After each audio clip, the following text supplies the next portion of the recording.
माँ की अनमोल ममता। रात के 1 बज रहे थे। फ़ोन की रिंग बजती है। 25 साल का विकास नींद से जाग बड़ा खुश होकर फ़ोन को रिसीव करता है। खुश इसलिए होता है क्योंकि उसकी नई नई गर्लफ्रेंड बिना टाइम देखे कभी भी उसको फ़ोन कर देती है। फ़ोन की दूसरी तरफ से आवाज़ आती है, जन्मदिन मुबारक हो मेरा राजकुमार। आज मेरा बेटा पूरे 25 साल का हो गया। मैं बहुत खुश हूँ। माँ की आवाज़ सुनते ही विकास के चेहरे के एक्सप्रेशन बदल जाते हैं। वो गुस्से में बोलता है, माँ तुझे समझ नहीं आता क्या? इतनी सी बात के लिए मेरी नींद खराब कर दी। यह बात तो तू मुझे सुबह भी बोल सकती थी। इतना कहकर वो फ़ोन काट देता है। थोड़ी देर बाद फिर से फ़ोन की रिंग बजती है। विकास फिर से फ़ोन उठाता है और इस बार फ़ोन पर पापा होते हैं। विकास इस बार आराम से बात करता है। थैंक यू पापा, आपने मुझे बर्थडे विश करने के लिए फ़ोन किया, वो भी इतनी रात को। पापा कहते हैं, नहीं बेटा, मैंने तुम्हें मुबारकबाद देने के लिए नहीं बल्कि ये बताने के लिए फ़ोन किया है कि तुम्हारी माँ बिल्कुल पागल है। वो इतनी पागल है कि पिछले 1 महीने से मुझे हर दिन तेरा बर्थडे याद दिलाते आ रही है। वो इतनी पागल है कि तू हमसे सैकड़ों किलोमीटर दूर है, फिर भी उसने यहाँ पर खुद अपने हाथों से तेरे लिए केक बनाया है। ऊपर से ये जिद कर बैठी है कि जब तक तुझे विश नहीं कर देती, तब तक न खुद खाना खाएगी न मुझे खाने देगी। विकास सब ध्यान से सुन रहा था। वह बोला, नहीं पापा, माँ बिल्कुल पागल नहीं है। पापा कहते हैं, नहीं बेटा, तू अपनी माँ के पागलपन को नहीं जानता।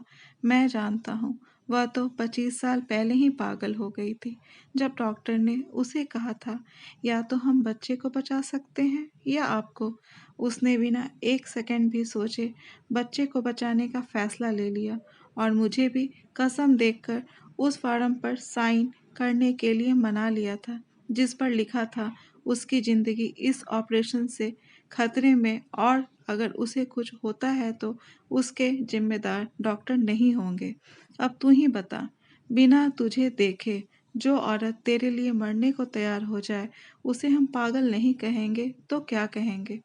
इतना कहकर पापा ने भी फ़ोन रख दिया। विकास ने भी अब महसूस किया था कि वह जो कर रहा था वह भूल नहीं, गुनाह था। हाँ, एक बार किसी इंसान को दुख दो तो कोई बात नहीं, लेकिन भगवान को दुख देना गुनाह ही होता है, और माँ भगवान से कम नहीं होती। पश्चाताप के आंसू उसकी आंखों से बह निकले। सवेरे होते ही विकास अपने घर की ओर रवाना हो गया, अपने माँ बाप से माफ़ी मांगने के लिए। घर पहुँचते ही उसने पहले माँ से माफ़ी मांगी, जिसने उसे गले से लगा लिया। फिर वह अपने पापा से माफ़ी मांगने लगा। पापा ने कहा, कोई बात नहीं बेटा, जा, तू वापस चला जा। तेरी माँ हमेशा कहती थी कि तू उसे बुढ़ापे में संभालेगा, लेकिन मैं उसे समझा दूंगा। जैसे आज तक मैं उसे संभालते आया हूँ, वैसे ही आगे भी मैं उसका ख्याल रखूंगा।